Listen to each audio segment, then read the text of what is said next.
Welcome to part 5 of my crystal collection series. I'm just going to go over all that I've got, starting with carvings.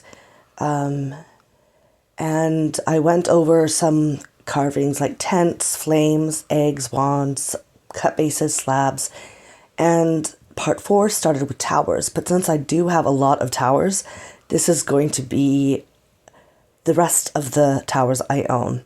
So I'm going to go through them by size and then by alphabetical order.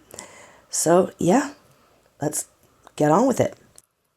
So in my previous video, we ended it with small towers, and we're going to start with small towers because we were still in the midst of showing them off.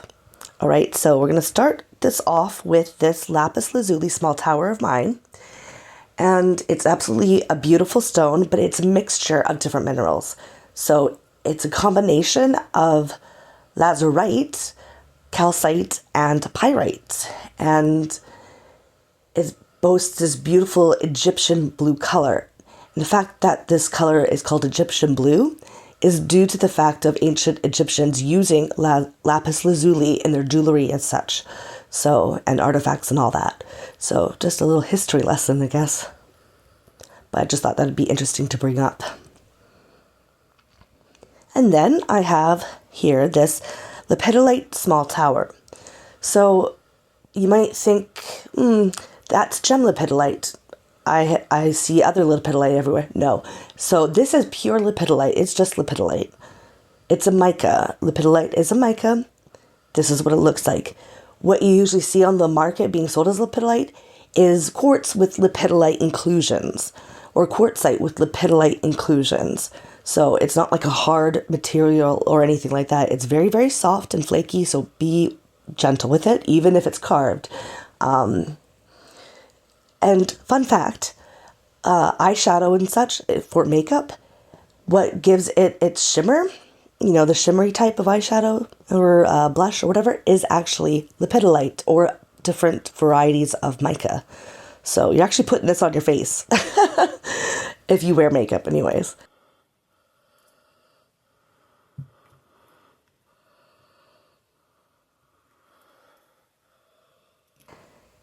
All right, then I have this lodolite small tower, which is absolutely beautiful, high quality. You can see right through it. You can even see quartz growing within this quartz, which is super crazy.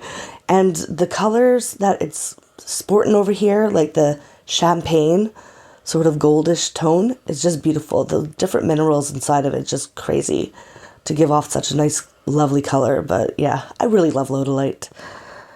I mean, it has unique worlds within every single piece, and they're all, like I said, unique, which is just super interesting. You could just stare into it for hours and find new minerals and new things within. It's like its own little world. Now here I have this Mookaite small tower. Mookaite is named after the Mooka Station, which is in Australia, which is where this is found and mined. And I know I've spoken about a few stones last video, how they're not true jaspers. Usually there's some sort of rhyolite or igneous rock. Well, Mookaite actually is a true jasper, so it's an opaque microcrystalline. And it usually comes in colors that are yellow to red to maroon to white to sort of like a creamy color. And yeah, most people think of it as the color of mustard and ketchup. But that's why I picked this one up, because it's a little bit more, it's different. It's much more unique than the traditional Mookaite, just because you usually don't find Mookaite in strictly white and maroon. It's mostly yellow and red. So when I spotted this one, I had to pick it up.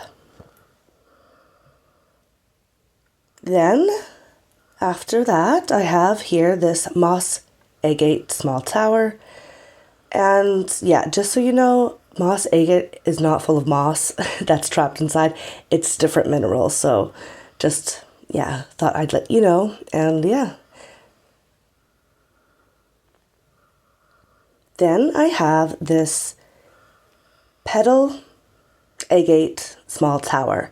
Some people refer to this as cotton candy agate or whatever. It's just a marketing term, so it doesn't really matter. It's basically appreciated agate.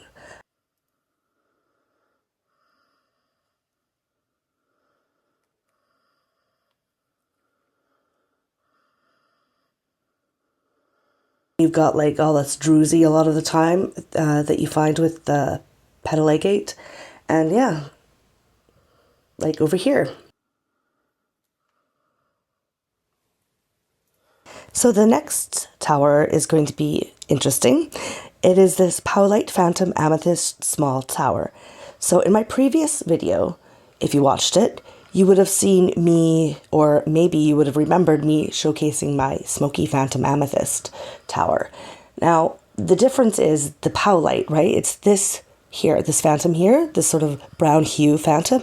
That's the Powlite. But what makes it super interesting is this aspect. As you can see, it UV reacts really, really nicely. And it has like this sort of growth of the quartz shown within the phantoms, not just one, but many.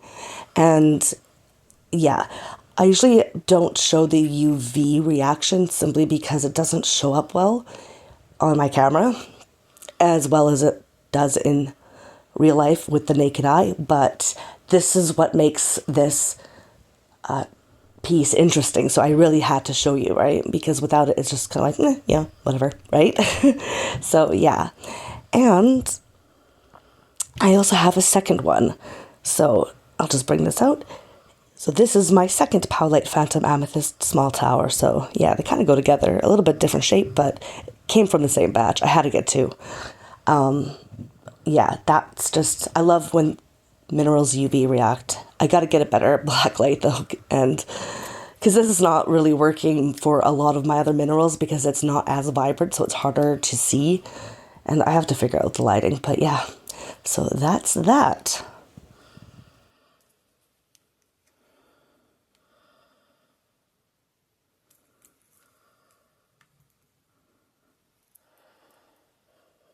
So now we're going to move on to this Ocean Jasper Small Tower. So again, most jasper isn't true jasper. However, ocean jasper is a jasper. It is a microcrystalline. And it is noticeable by its orbicular shapes. Like that's the feature that you mostly see with ocean jasper. And it's just very pretty. Yeah. So the next tower I have here is another ocean jasper small tower. However, this small tower is a little bit bigger than the other small tower, but measuring them, they're in the size of what I'd consider to be small towers. So yeah, as you can see, the different orbicular patterns, and yeah, I love ocean jasper. Very pretty. And this next tower is similar to a tower I've already shown on this video. It is this 1,000-layered lodolite small tower. So I've already showcased regular lodolite. This version is 1,000-layered, obviously, because of the way that it's layered on top of each other. So it's just a different variety of lodolite. Then I have my tree agate small tower.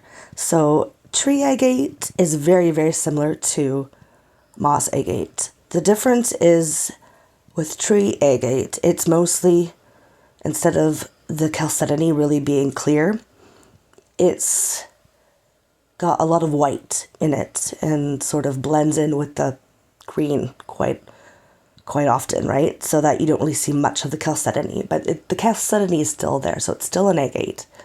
But yeah. Then I have this volcano agate small tower. Why is it called volcano? I have no clue, because most agates are formed through volcanic activity and the silica it produces. So Why is this one in particular called Volcano is anybody's guess. It just is. Yeah. So this actually UV reacts at this sort of very smoky chalcedony part. And yeah, if you look closely, you can sort of see the inclusions too within it. I don't know if the camera's going to pick it up. It's really hard to tell the naked eye, so I doubt it will, but it's there. So yeah, it's interesting.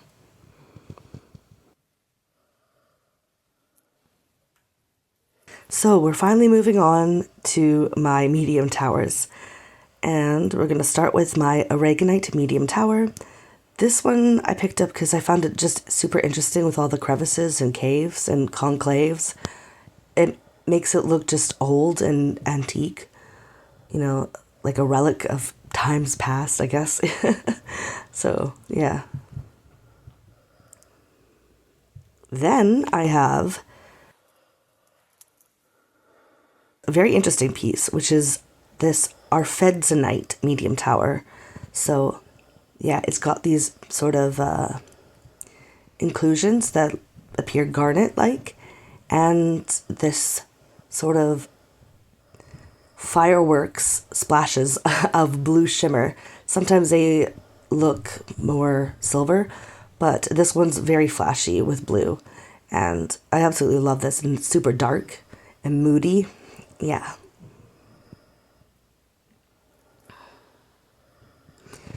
And moving on to this flower agate medium tower. This UV reacts, by the way, and yeah, very pretty. You got your flowers everywhere. You got some green on the flowers, which is always nice to find. And yeah. Then I have this moss agate medium tower. So this is a little bit different from my small moss agate because just the color, this one has more purple chalcedony. Not only that, it's got an open druzy cave right here, but also the shape of this tower is quite different. I don't know why they shaped the towers in such a way for this piece or whatever, or the pieces that they were selling, but I thought it was just really cool the way that it sort of curved just a little bit, unique. It's the only tower too that curves like this that I have.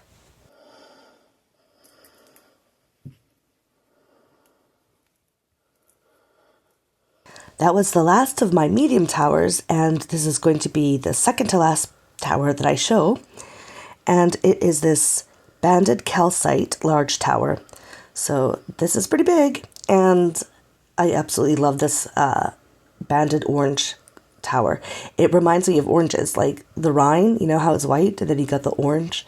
So it also reminds me like the other smaller dogtooth calcite, which was in my other video. It reminds me of just like orange creamsicle. It looks juicy. It looks really juicy. Like you could almost eat it. Don't eat it though. Don't eat it. Not a smart idea.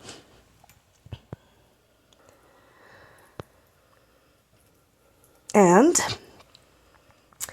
for my last tower, I have this Sodalite Jumbo tower. So this is even bigger than a large. Obviously, this is a statement piece.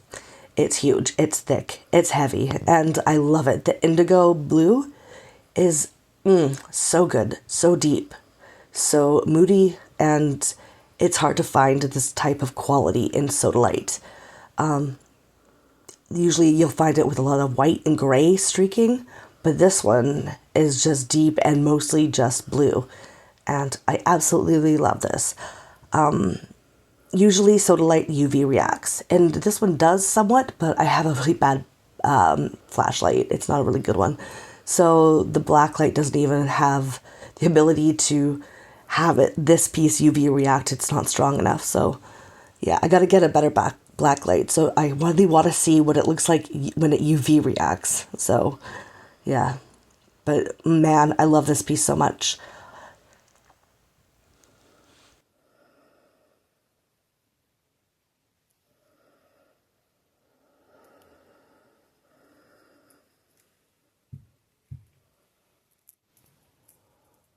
So we finally finished going through all my towers.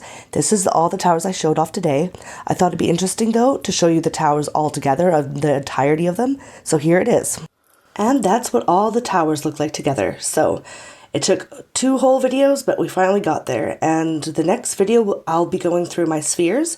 I have more spheres than towers, so not by much, but I do think I have more spheres. So it'll probably be broken down into 2 more videos to showcase that. But anyways, like, comment, and subscribe, and I'll see you then. Bye!